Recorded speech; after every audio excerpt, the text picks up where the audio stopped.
Assalamualaikum warahmatullahi wabarakatuh. Halo semuanya, perkenalkan saya Alisa Novita Putri dengan NIM 12102193052 dari kelas HKI 6B akan menjelaskan kepada kalian semua terkait dengan e-court.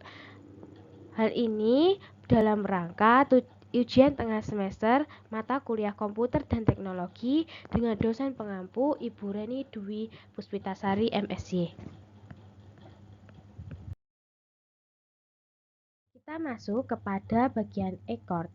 Apa sih e-court? E-court adalah layanan bagi pengguna terdaftar untuk pendaftaran perkara secara online, mendapat taksiran penjar biaya perkara secara online, pembayaran secara online, pemanggilan yang dilakukan dengan saluran elektronik, dan persidangan yang dilakukan secara elektronik.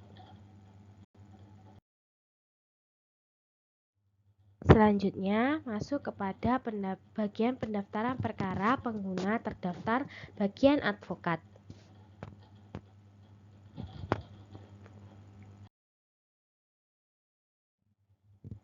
Yang harus pertama kali dilakukan oleh advokat yaitu registrasi pengguna. Sebelum melakukan pendaftaran, syarat wajib yang harus dilakukan adalah harus memiliki akun pada aplikasi e-court. Untuk melakukan pendaftaran melalui e-court dilakukan pertama kali adalah membuka website e-court Mahkamah Agung di https://e-court.mahkamahAgung.go.id dan menekan tombol register pengguna terdaftar. Nah, nanti akan muncul pop-up seperti yang berada di sebelah kanan. Advokat dapat mengisi nama, email, password, dan ulangi password, kemudian mengeklik I not robot, mengisi CAPTCHA, kemudian register.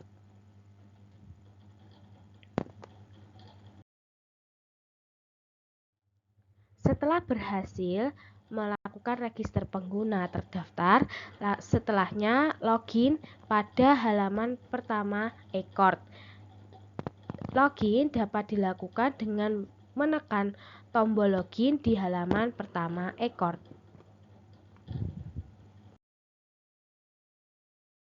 Setelah menekan tombol login, akan muncul pop-up seperti yang di sebelah kiri. Nantinya, advokat dapat mengisi email address dan juga password yang sudah didaftarkan pada register pengguna terdaftar di awal tadi. Kemudian memencet tombol login. Nah, pengguna terdaftar untuk saat ini bisa dilakukan oleh advokat, tetapi untuk pengguna terdaftar lain seperti perseorangan, pemerintah, atau badan hukum bisa juga mengakses e-court dan melakukan pendaftaran langsung ke pengadilan.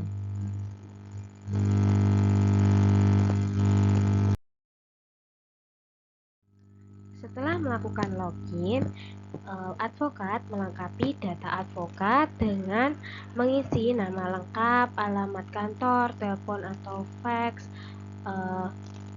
handphone, nomor induk KTA, organisasi, dan tanggal mulai berlaku.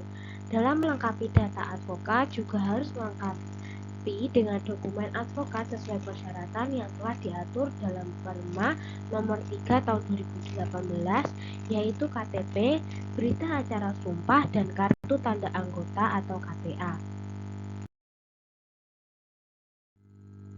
Setelah itu, masuk kepada dashboard pengguna terdaftar.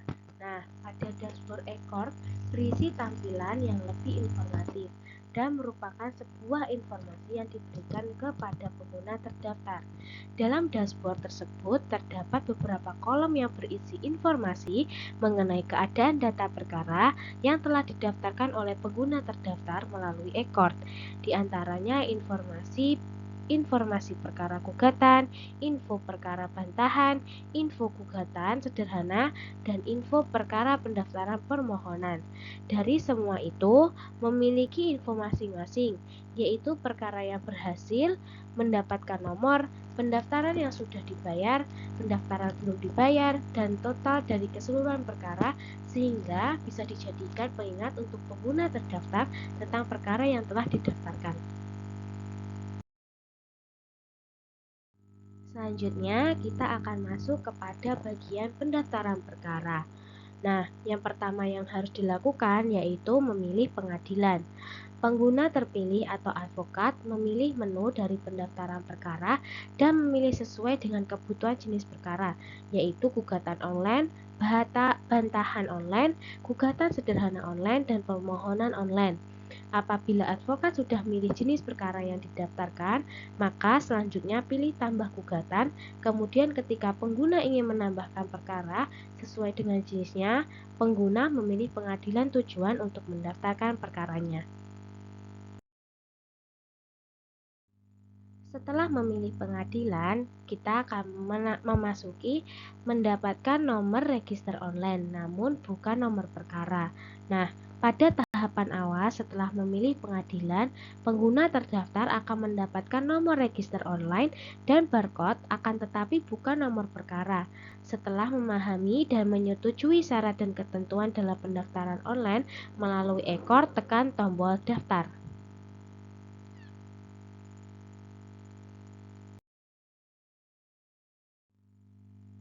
Nah, selanjutnya masuk kepada bagian pendaftaran kuasa. Pendaftaran surat kuasa adalah bagian dari tahapan di mana advokat atau pengguna terdaftar harus mengupload surat kuasa sebelum melanjutkan pendaftaran perkara. Syarat pendaftaran lain dalam beracara seperti berita acara sumpah, KTP, dan kartu tanda anggota advokat tidak perlu dicantumkan lagi karena sudah akan selalu terlampirkan setiap pendaftaran perkara. Dokumen seperti berita acara sumpah, KTP, dan KTA sudah didaftarkan saat pendaftaran register pengguna terdaftar.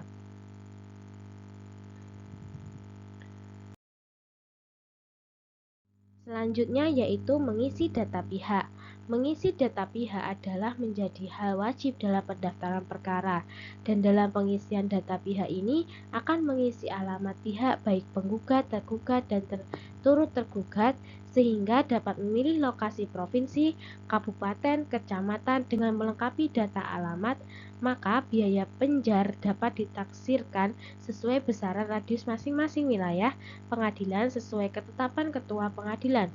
Pengguna selanjutnya menambahkan data pihak yang berperkara yaitu penggugat, tergugat, dan tergugat, turut tergugat jika ada. Nah, bisa dilihat di samping saya itu ada beberapa hal yang harus dilengkapi yaitu diantaranya status pihak, nama, status alamat, telepon, email, provinsi, kabupaten, kecamatan, kelurahan, dan lain sebagainya.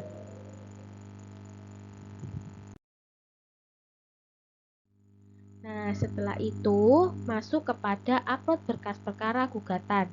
Tahapan berikutnya adalah melengkapi dokumen gugatan yang harus diupload pada tahapan upload berkas. Berkas gugatan dan persetujuan prinsipal diupload dalam tahapan upload berkas gugatan. Ketika pengguna melakukan upload dokumen, jenis dokumen terdapat dua pilihan, yaitu PDF dan dokumen atau RTF. Serta selain itu terdapat form template persetujuan prinsipal yang berarti menyatakan setuju dan bersedia beracara secara elektronik. Untuk bukti awal, bukti yang diupload berbentuk PDF, dan bila bukti tersebut lebih dari satu file, maka bukti tersebut dapat dirarkan atau dizipkan.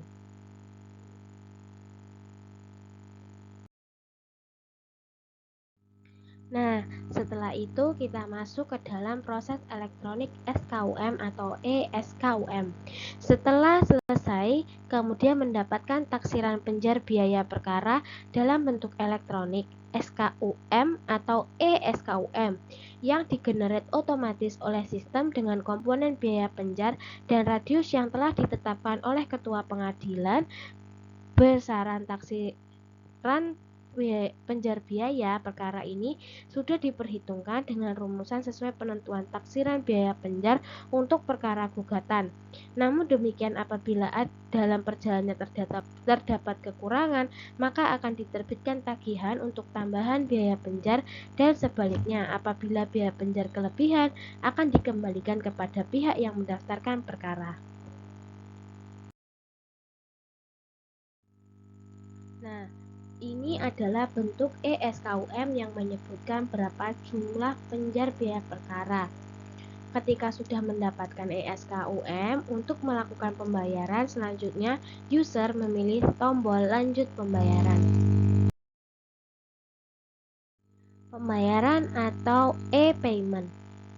Pengguna terdaftar setelah mendapatkan taksiran penjar atau ESKUM akan mendapatkan nomor pembayaran atau virtual account sebagai rekening virtual untuk pembayaran biaya penjar perkara.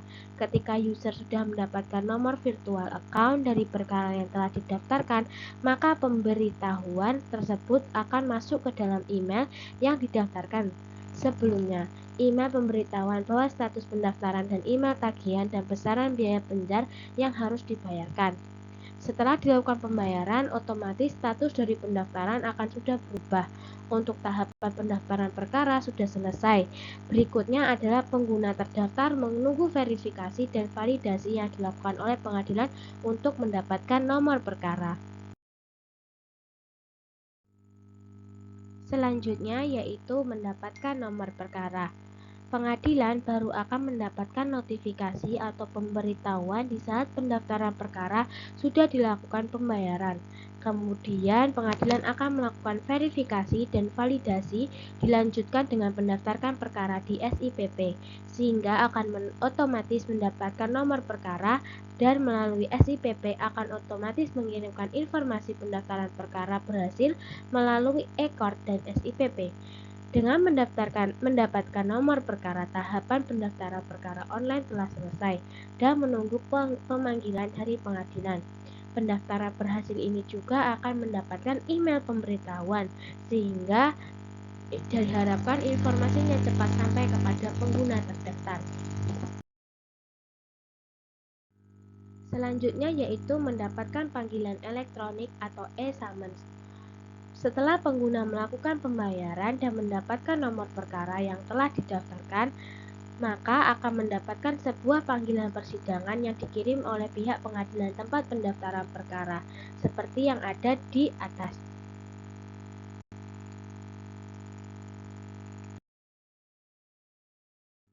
Selanjutnya masuk ke dalam tahap persidangan elektronik atau e-litigasi. Setelah pengguna mendapatkan panggilan elektronik, selanjutnya dilakukan persidangan elektronik.